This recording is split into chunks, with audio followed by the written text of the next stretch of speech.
Netflix has come under fire from boxing fans who struggle to stream the Jake Paul and Mike Tyson fight as viewers vow to cancel their subscription.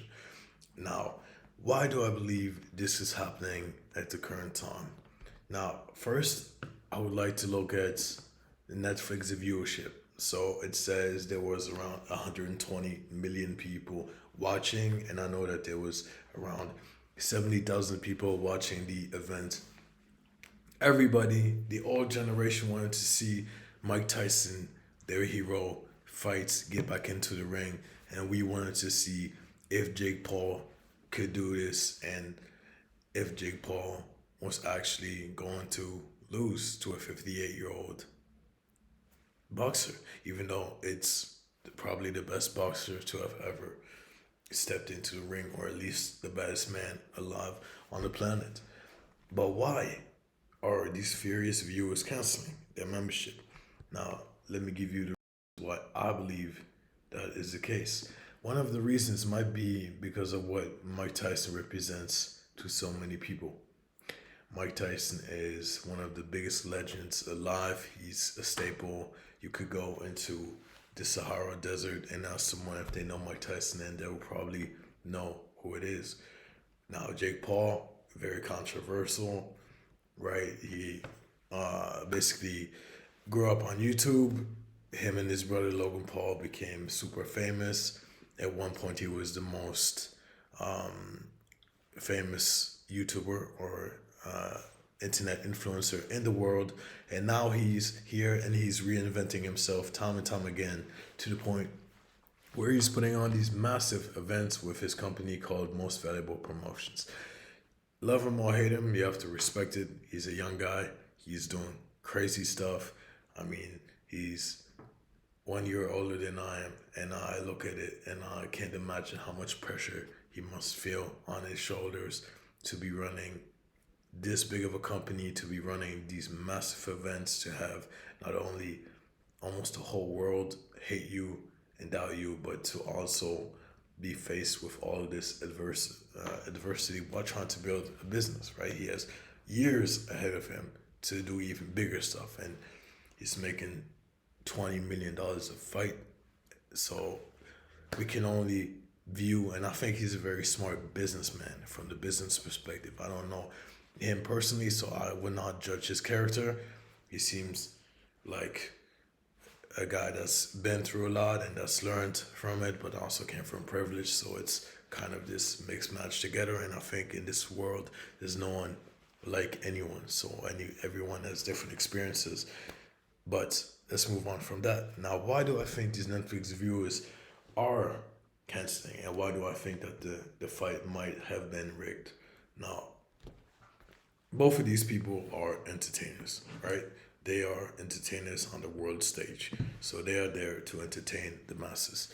And often these events are created around at the same time as major events are happening in politics or in the world. Maybe the UFO disclosure that's happening right now, it's sort of a distraction for us, basically, right? And if you know that they are simply characters in this play, you know that someone is running the show that's in the background, and that's people like the owner of the Dallas Mavericks. I'm not saying he is one of the puppet masters here, but that's people like this and probably even higher ups that are completely in the shadows. So why was this event probably scripted? Because I'm sure they came to Mike and said, "Look, Mike, we're not done with you, and we're going to put you into the ring. We're going to create this narrative of Jake versus you." And apparently, Jake Paul and Most Valuable Promotions approached Mike's team, right? And they have some people signed to them: Amanda Serrano, Sav H2O, and then Paul Jake. They have a lot of people signed to them. Great. But I believe it was all to foster a certain narrative that's been going around for the last few months or year even. Even the way that the video clip of Jake Paul went viral with the slap in the face, right? was this one. That's so good again. The movement he's making here is a movement of what a gorilla would make, right? And that's, you might not understand it, but it's subconsciously programming your mind, and it's subconsciously drawing attention to race. And as a black man myself, I do not, like, I don't care. Like, I really don't care what, if you, I don't care. Like, if you're black, if you're white, if you're whatever color, you're all human, right? We're all human. So, but I'm just looking at this objectively, putting feelings aside. Uh, it's subconsciously creating this image, right? And everyone knows what they're playing on. Now, his movements, gorilla movements, and the angry slap by what your brain will probably subconsciously link to the color of. Now, why do I think this was a huge humiliation for Mike Tyson, and why he's in these huge contracts? So he's bound and he's binded by them, and he has to fulfill his promise. And Jake Paul is in the same, let's say, brotherhood, and he has to do it as well. But Jake Paul is probably the new up and coming money horse or racehorse, so to say. So we see many shots and how things were edited. We also saw the butt shot of Mike Tyson at the end, which is another humiliation. We all know Mike Tyson probably got hit in the head thousands of times, right? So people already expect him not to be too stable of a guy, but it's all made subconsciously to make you feel a certain way about it. Now, what else? Why I believe it was staged is because everything is a play, right? And it's has a script. And if Mike Tyson really wanted to go in on Jake Paul, he would have. Let's be honest, he would have. He would have started hitting as much as he can, because we know that's the type of person he is. He has that warrior mentality. But he probably was told, look, this is how it's going to go. You're going to fight. You're going to entertain the people. You're going to drag it out. You, regardless, you get paid for it. You'll be good. People will forget about it within 1 to 2 months. Now, for Netflix, Netflix viewership, and you could see Jake Paul's face after the fight, after he won. He was not super happy, right? He knew what was going on. He knew what Mike had to do, and he knew his role. And I think his empathy is growing to the point where he's a man, so he understands as well. But people will naturally be angry because people are not dumb, and people have this thing called intuition. So the intuition will tell you that this was scripted. There was no action, there was nothing, but they got people to watch to a certain point. That's all they needed to do, right? They hyped it up.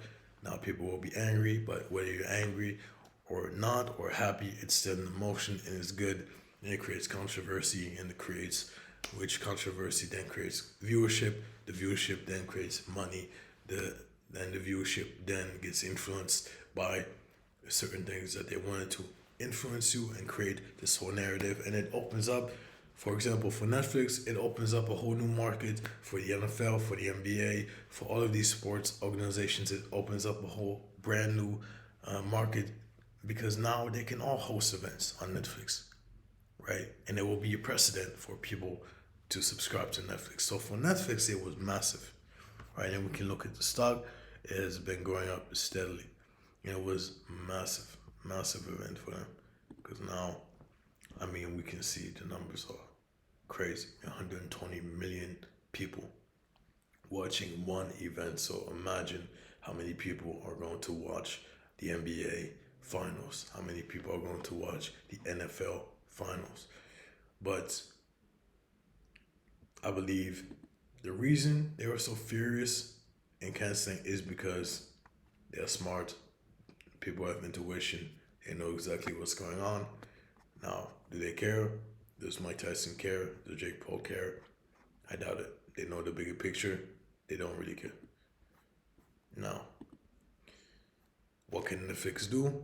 As an advisor, I would advise them to continue on their programming because this will also soon blow over. And the more people talk about it, the better it is. The more traffic it drives. Jake Paul does not care. He got his money. He did his fight. He played his part. Mike Tyson, same thing. Most Valuable Promotions just confirmed that they are one of the biggest companies in the live sports eventing.